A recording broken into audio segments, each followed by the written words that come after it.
Good morning and welcome to Shamanic Sundays. Good morning, everybody. Morning. Good to see you all out there. Thank you for joining us today. We are always honored and grateful that you choose to spend your time with us, whether it is on a Sunday morning or watching or listening at another time. So thanks for showing up with all the different things you have available to you in the world. Thank you for coming and sharing your time with us. Would you like to start us off with a morning prayer? Sure. Okay. Thank you for sharing your time with us, you said. Great Spirit, thank you for sharing your love with us and the gift of the life force that animates our opportunity to be here and share and grow and learn and explore this mystery that through the life force you give us opportunity to learn from and through and with. Thank you for this day. Thank you for right now. Thank you for our ancestors, our family, our community.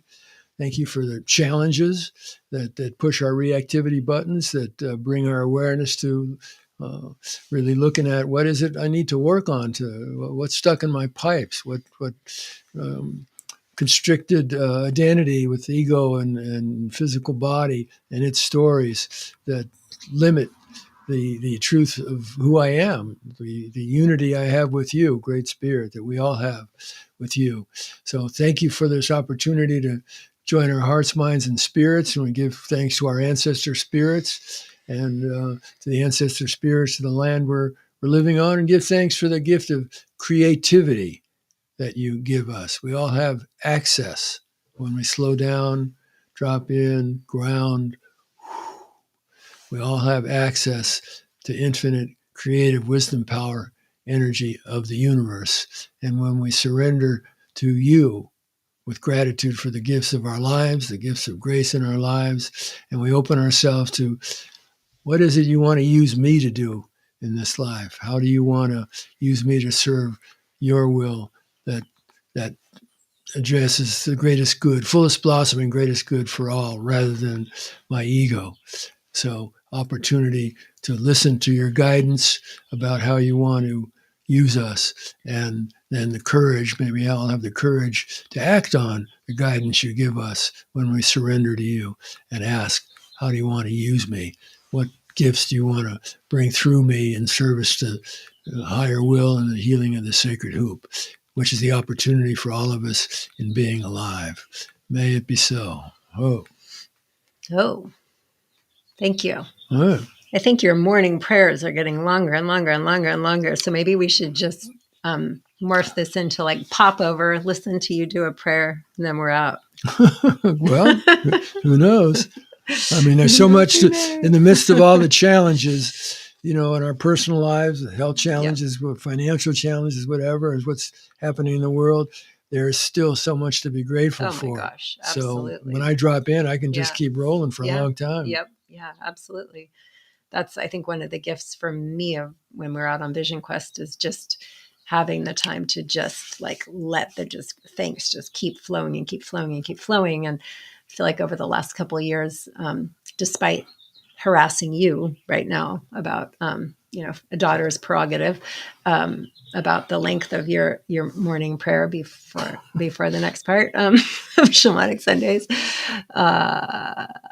is just how the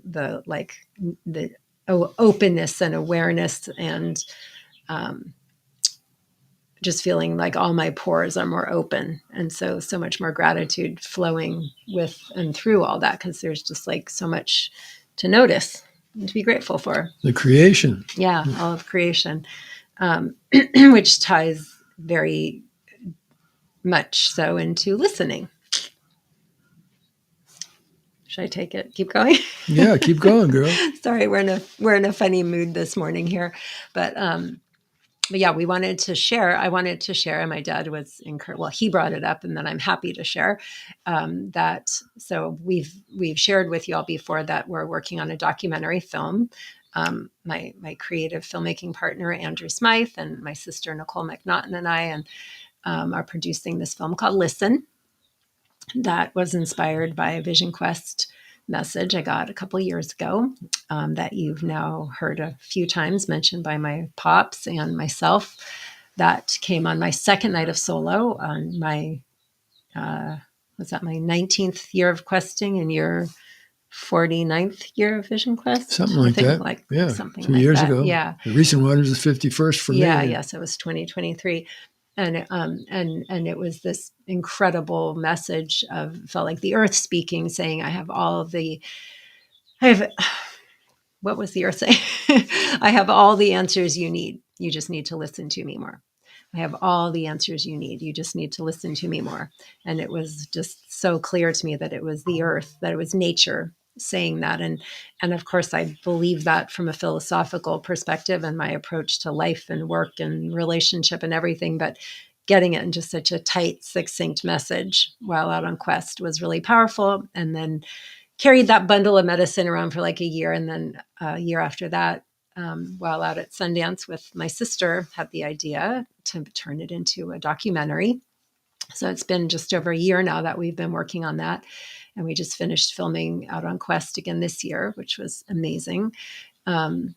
Great group of people we were working with, an amazing group of questers that were open to sharing their experiences with us in that situation. And then come back and found out that in the process of doing the big film, we decided to create a short film, a micro short is what it's called, about listening to fire, because I've grown up doing a lot of fire ceremony. And my dad and Andrew, who we mentioned earlier, my film creative partner and Dad's partner in a lot of work too, Andrew Smythe, we've been doing a lot of fire ceremonies. And so we filmed one up at a beautiful spot along the California coast with some local indigenous elders and sister that we love, Art Cisneros and Elena Rios, and got a beautiful little 90-second short. And we got accepted into the Illuminate Film Festival.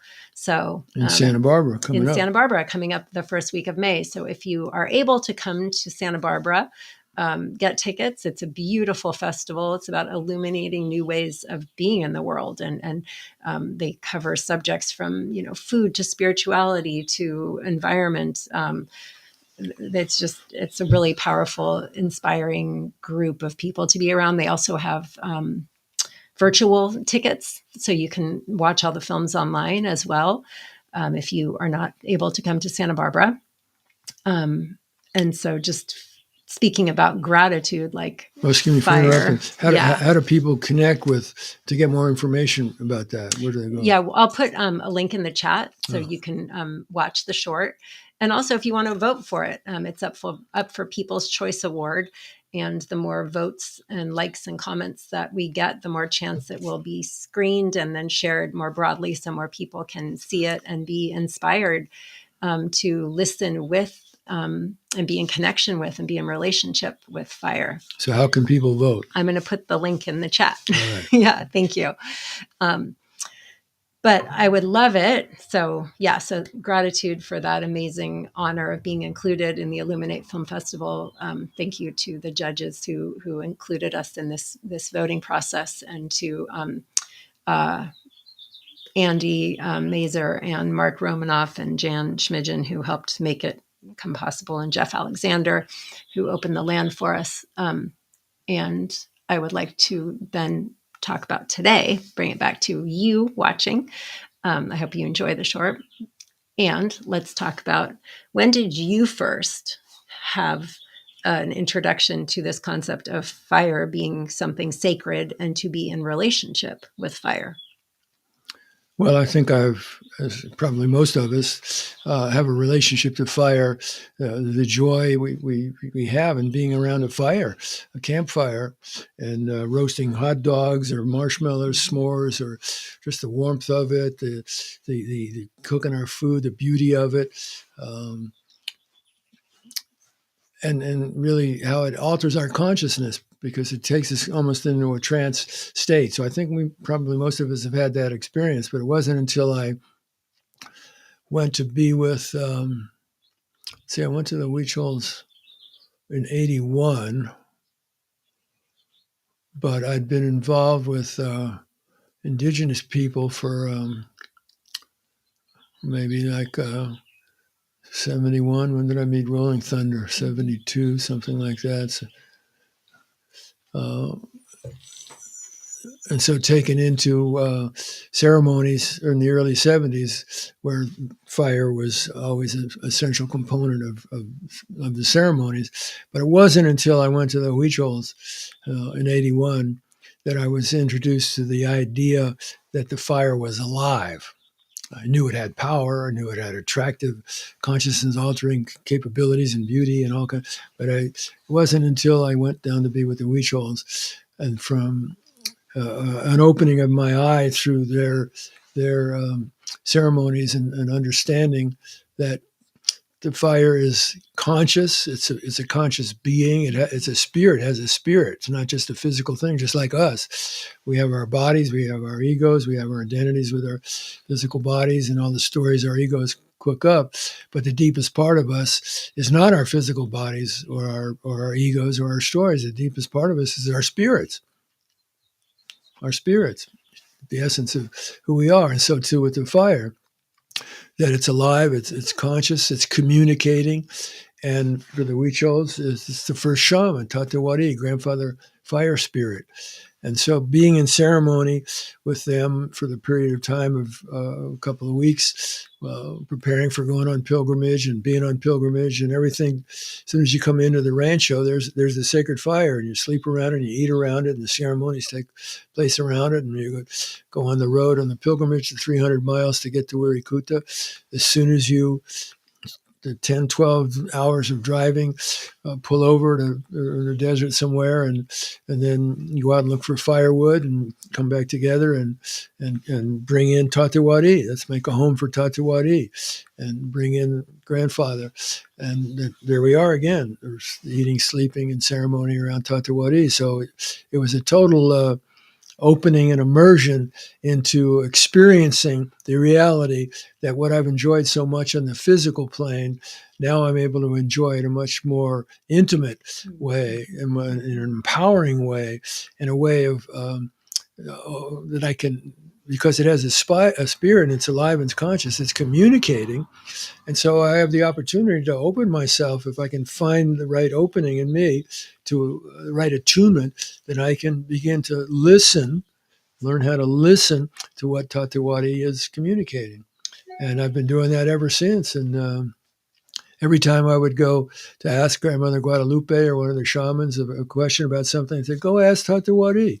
Go ask Tatewari. So I'd be a little frustrated about that. I want the easy answer. I'm lazy. I want it easy. Tell me. Great. So no, go ask Tatewari. So it's pushing me to, you can, if you learn how to humble and open yourself and attune yourself enough, you'll be able to get answers for yourself from the first shaman, the first Marakama, Tatewari, direct communion. And that's what I've been doing ever since. Yeah.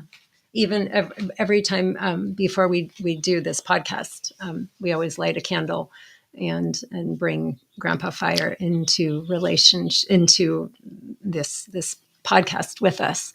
And one of the things that I always try to make sure in our conversations and sharing is that there's that it's always like, how do we bring it back home? How do we keep it practical? And because we can't all go out in the desert and go on pilgrimage, we can't all go out to do actual big fire ceremonies with others or out on the land, but we can all somehow get a hold of a candle and light that candle. And Elena Rios, one of the things she always says that I love so much, Sister Elena, thank you, as she says, we're all in relationship with fire, whether we realize it or not. We're all in relationship with fire.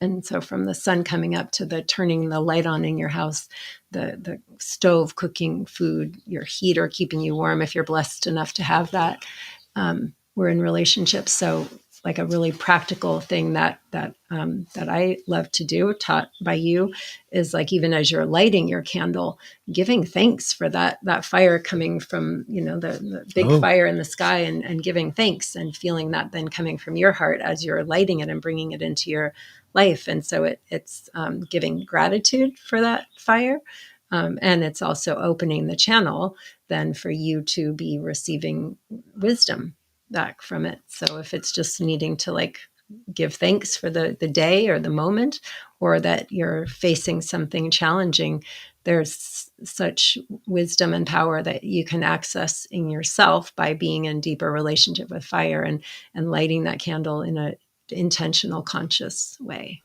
So, yeah, and greeting the sun whenever you get up. We always talk The about most that. powerful time is dawn when it first comes up, but maybe you're tired and you need to sleep and you get up an hour or two later. Whenever you get up, go outside and face the east wherever the sun is and open yourself to it. That's life force energy. Life force energy.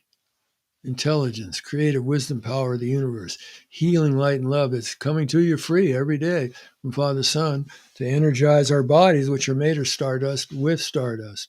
Life force flow power for whatever challenges you're facing. You don't have to face them by yourself. Yeah. You can open up to this incredible source that's always giving to us, even in the nighttime. Just as Mother Earth's turned around, cycle around, so the light's not shining directly on us. But then there's light coming from the moon, Grandmother Moon, from the stars. And so we can always access the power of that life-giving life force that comes to us from Father Son. And it's free. Yeah, yeah. I also want to bring in a little bit, thanks for the comments there. I want to bring in the title of this short too is Listening with Fire, not listening to fire. And that's another thing I feel like I learned from nature, from you, from my experiences with elders, but I've just been really cognizant of it lately about how much we say like, oh, I want to talk to you, or I want to I'm going to listen to you, as opposed to like with, I want to talk with you. Let's listen with something. Like, I just like the with so much better than the to. I'm super curious what you think, if you want to put thoughts in the chat around that. But to me, it just reminds us of that we're always in reciprocal relationship, even if we are in a culture that we haven't been taught that. We can bring awareness to that and using with instead of to. I know from a grammatical English teacher perspective, it may not always be correct, but it's just something I think really kind of cool to bring your awareness to.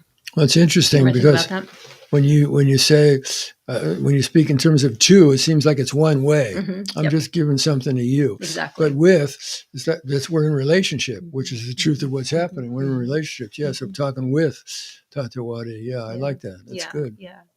So inviting you to think about where in your life you might be able to bring this concept of listening with fire into your life. We can pause for a second here if you want to go get a candle to light something, or just to light your candle, or symbolically just think of like bringing some fire into your life, taking a couple of deep breaths and breathing into that.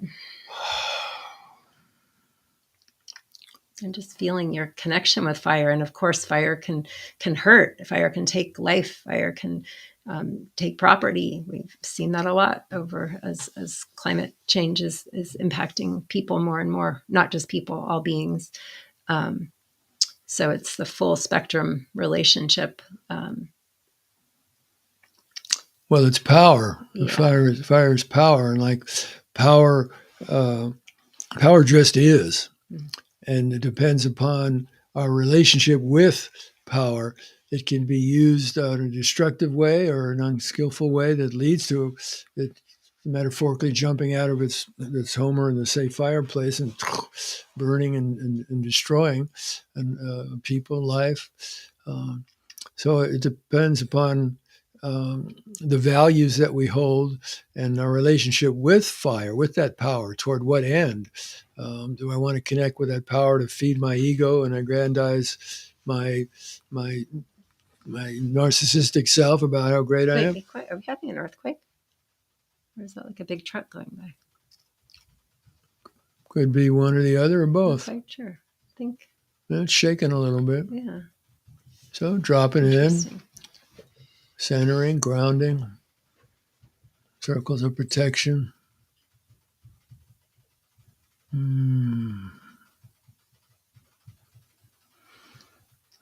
Oh, you know what? It's probably, I'm going to check on X. It's probably Elon blasting off some of his That rockets. could be. Yeah. Which is, in my opinion, not listening to the wisdom. Being in balance and right relationship. We're already not in right relationship here. Let's not go out and mess up out there too. But yeah, let's see, going back to being in, I totally lost my train of thought on that one. Well, but it's like life happens, right? As we're trying to be in a relationship with things in a good way. So like, I definitely tend toward wanting to make negative comments about that. And yet I want to believe that everybody is trying to bring more love and light into their lives and the world. And so how do we hold even those people who we don't necessarily like how they're using their power and we feel like they're burning us? Well, we all as human beings, we all have the same needs. Mm-hmm. We all have the same needs for security, for respect, for care, for love, for validation, for affirmation. We all have the same food, clothing, shelter. We all have the same needs as human beings, but we have different strategies that we've learned because of the conditioning of our lives and which determines our values about how we meet those needs. And so sometimes people are meeting their needs in ways that are hurtful to others or hurtful to the earth or to animals, or people are of different color or religion or sexual expression or whatever, because it's threatening to our egos. But everybody's trying to meet their needs that we all share. And I think one of the healing doorways to open, or the doorways to open for healing, is, for me anyways, to recognize we all have the same needs and we're all trying to meet them, but some of us have ways of meeting them basically coming from fear that leads to greed and violence and selfishness and accumulation, and while others are lacking out of that fear to try to meet our needs unskillfully. And so it's an opportunity to look at, am I meeting my needs in a skillful way that's not hurting anybody else? And where do I need to clean up my act? It's like, don't throw rocks if you live in a glass home. I certainly live in a glass home.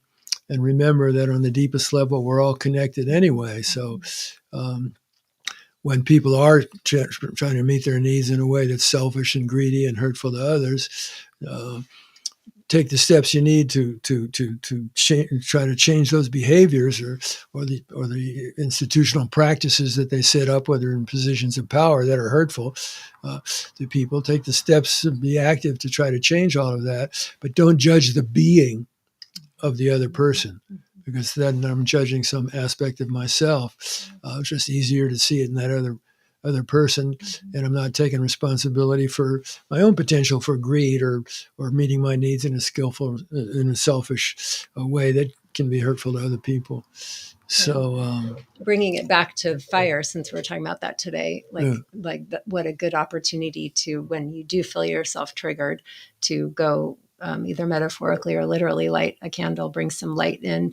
And another teaching that I've been raised with is like that Tatewari can take our trash, right? So what do I need to let go of to experience less suffering and anger and whatever comes up for me around the rockets? And like, put that in the fire and like burn it and transmute it and to keep my energy positive and energized, so I can keep leading positive change that I'm passionate about instead of giving into just the darkness, if you will. Yeah, that's another thing I learned from the Huichols, that Tatewari loves basura, loves garbage. Yeah. And so you can send your energy when you get triggered into reactivity and you're feeling anger or bitterness or fear or resentment or guilt or shame or basura, garbage thoughts that produce suffering. when we put our energy into believing that they're true, give that to Tatewadi. Just send that to Tatewadi, and Tatewadi has energetic serpents inside of it. Even if it's in a candle, a level of a candle, you just breathe out and send those energies into Tatewadi. The serpents in there eat it up and transform it. As they use it as fuel to transform it and empower themselves, just like when you put wood on the fire.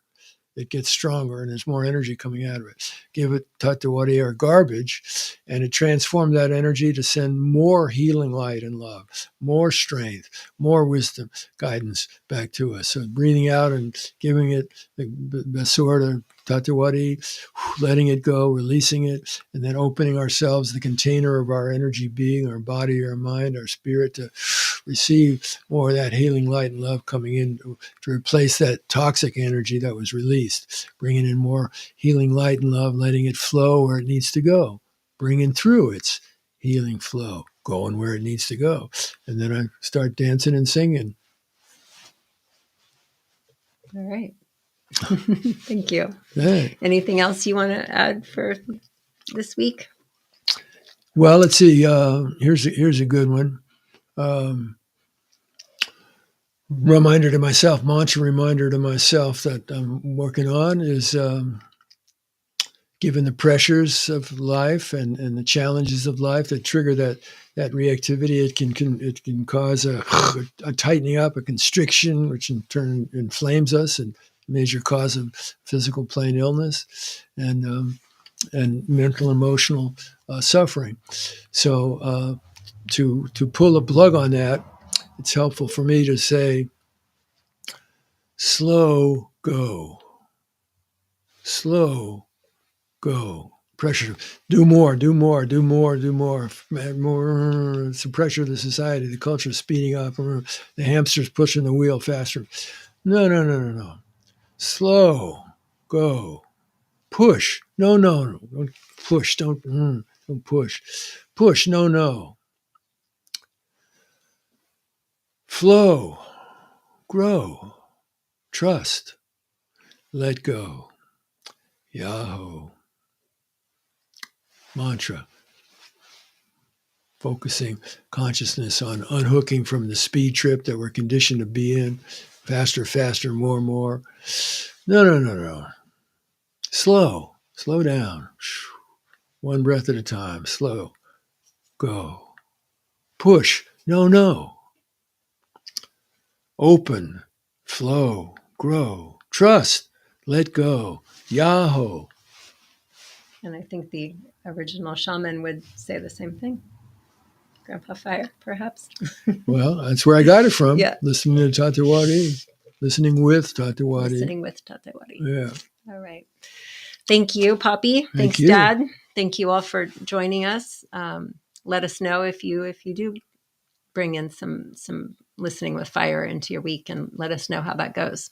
Right. We hope it opens your heart and helps you feel a little more love in the world. Sending love out to you, everyone. Take care. Bye.